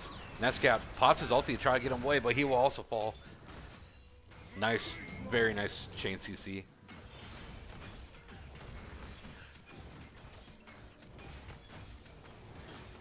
And Tai will probably stop this turret. No, he doesn't. No, he's not going to be able to stop him from being taken. That will be a tier 2 mid lane going down.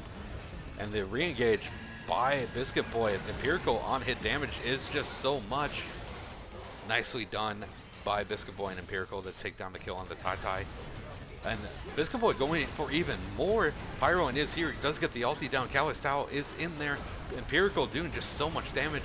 The Galliol does come out, does get canceled by Scion. Nescap doing his best to CC, but he will also fall. And Biscuit Boy dominating onto this Rakan. And Pyroan, I don't think Pyroan's died once. But he was pretty late to that team fight and was able to clean up with them. But most of that was Empirical, Kalistao, and Biscuit Boy just not giving 2 craps about the turret. So nicely done by PPP to pick up another really solid team fight there. And that will be Muffin Man just going in there. He does get the ulti off, but kind of in the wrong direction. He was should have aimed it a little bit better. The Ezreal Wolf completely whiffs. Biscuit Boy looking to get back into the team fight here. Pyroan focus firing onto the tank. Doesn't really have much more to hit though. Tai does flash forward. Is he going to get the kill? He does get the kill, shutdown kill on the Pyroan. Kalistao will be the last to fall here, and Tai will pick up 2 shutdowns. Not exactly who you really wanted the kills onto. Ooh, Empirical flashing over the Nescap W, but doesn't have the damage to finish off anybody. And an ace for Baron Nashor. I think that was just PPP trolling a little bit. Even after that ace and all the shutdowns, there's still an 8k gold lead. BN are going to pick up their first dragon of the game. Honestly, if they can stack these mountain dragons, that would help them a lot with how much frontline they have. But it's going to be a very, very tough road to win this game for BN. Mid inhibit is gone. The second Nexus turret will regen at some point. I believe they still do that, right? I'm pretty sure they do. But yeah, it's gonna be tough. PPP looking to add to their gold lead with the Baron. Muffin Man running some interference. They are going to see it, but I don't think there's much they can do about it. Baron Wolf is in the blue side jungle, and this will be a free Baron going over to PPP.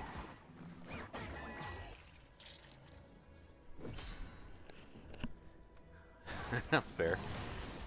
If Muffin Man says go in, you go in. I like that. I like the team synergy. Pyroin, almost getting caught out there a little bit. That could have been a huge pick. Nescap is in the bush here and did not opt into going in because Victor and Ezra were not there. Could have probably gotten a huge 5-man engage there, but their carries weren't there to follow up. And we're going to have the dance around this turret. Pyroin moving towards the mid lane, but he is going to clear out the Raptors. And they are just going to siege down the top lane tier 2. Muffin Man looking for the flank here. Isn't able to go over the wall completely. I like what he was looking for there. But not much that BN can do here. Unless they decide to dive, and they are. Nescap gets engaged on and pretty much almost deleted, but is able to get out with the slightest bit of health. Catalyst Tau as well. Both supports for both teams very low.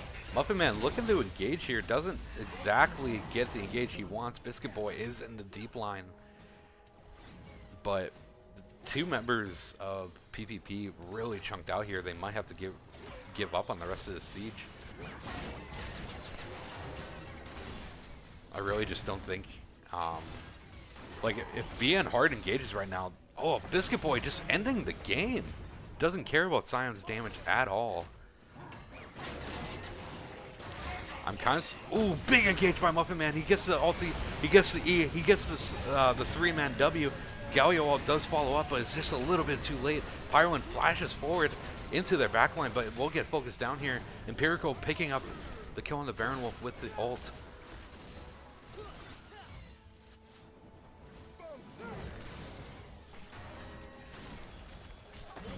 Very, very nice dive by PPP. Trade a 1-for-1, but they force him off, and Nescap getting engaged on again. Cow's Towel will go, oh, will flash out. Biscuit Boy getting the taunt down, getting just enough aggro for the rest of PPP to get out.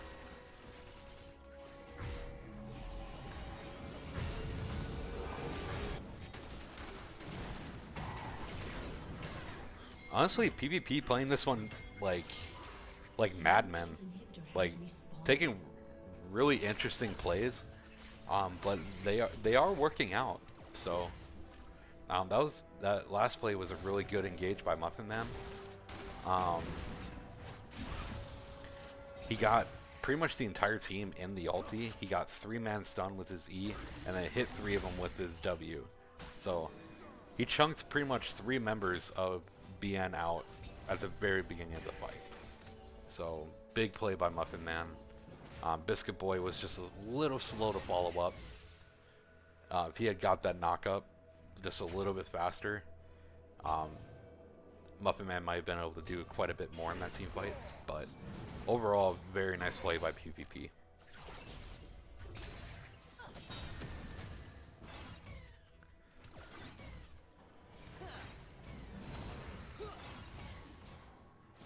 And BN pretty much doing the only thing they can do right now, turtling.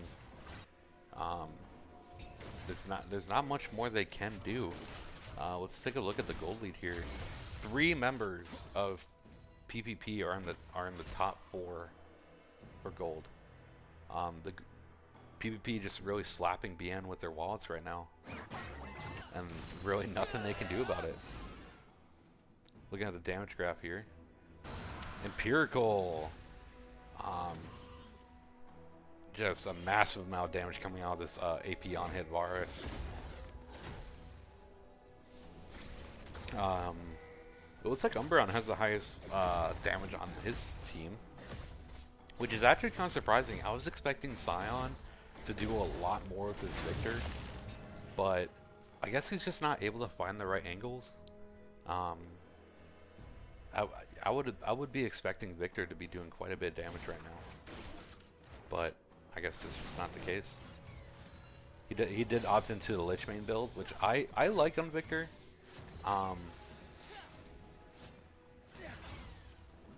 But with that rough early game, I don't know.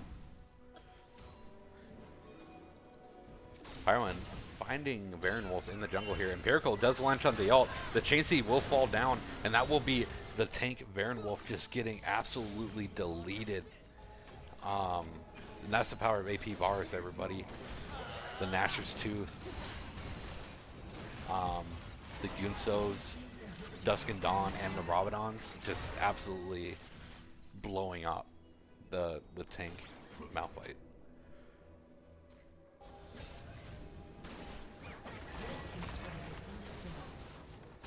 And Nescap looking for a little bit of fun with Pyro in here, isn't able to get it.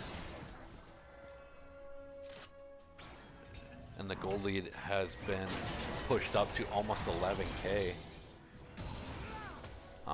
But if you play the game long enough, gold lead doesn't matter because everyone will be full build. So if BN can continue to hold out, farm these super minions, they'll be able to essentially even out the build lead. Baron getting taken down by PPP. Nothing that BN can do about it.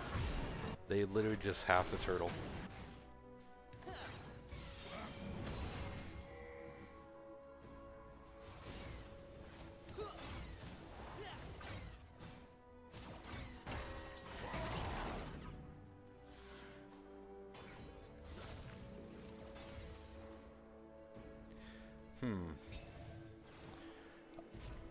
I don't know how I particularly feel about the Ezreal build path here.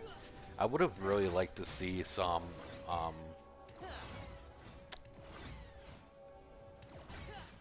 probably Shojin over the Hungering Visage, I think it's called.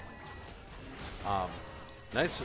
Nescap looking for a little bit of damage on the Muffin Man there, but he is just back out. Pyroan going in on the Nescap, chunks him below health in one combo. Sion doing his best to get some damage on the Biscuit Boy here, and Biscuit Boy is going to get chain CC, but he does go golden. Empirical ulti does come out and lands on the Baron Wolf. Baron Wolf gets chunked down, Nescap falls down. Big Muffin Man ulti into the back line. Sion getting chunked out. Tai doing his best to interrupt the front line, but is going to fall as well, and that will be three members of BN going down. I think this will be the match. And PPP picking up game 2.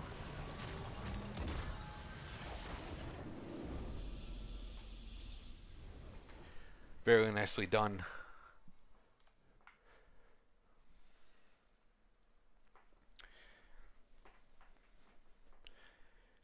Yeah, I don't know. I honestly really liked Bourbon Nasher's team comp.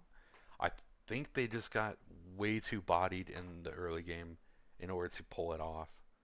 So yeah, that will be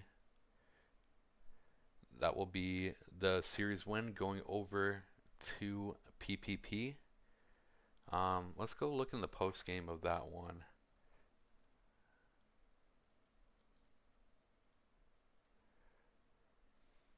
And if we look at the damage graph here, Empirical just practically, well, Pyron did quite a bit of damage too, but Empirical does a massive amount of damage, especially with the two frontline tanks on the side of BN, with that AP percent health damage that AP Varus is so good at. Like, Empirical just doing so much work that game. It really started with Pyro and controlling everything, but Empirical going into those team fights had really good positioning, had really good follow up on the picks with his ulti. Yeah, just carrying that game really, really hard. Yeah, that's it. That would be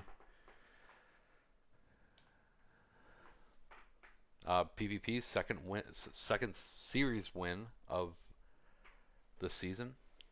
Bourbon Nasher's third loss, and yeah, congratulations over the PPP.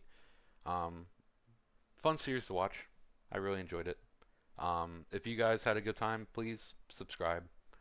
I try not to blow you guys up with please subscribe at all, but if you guys have a Prime sub, anything like that, please subscribe. It really helps us build a community, helps us give out prizes, cover maintenance costs for websites, stuff like that. So Prime sub, regular sub, whatever you guys want, just help us out.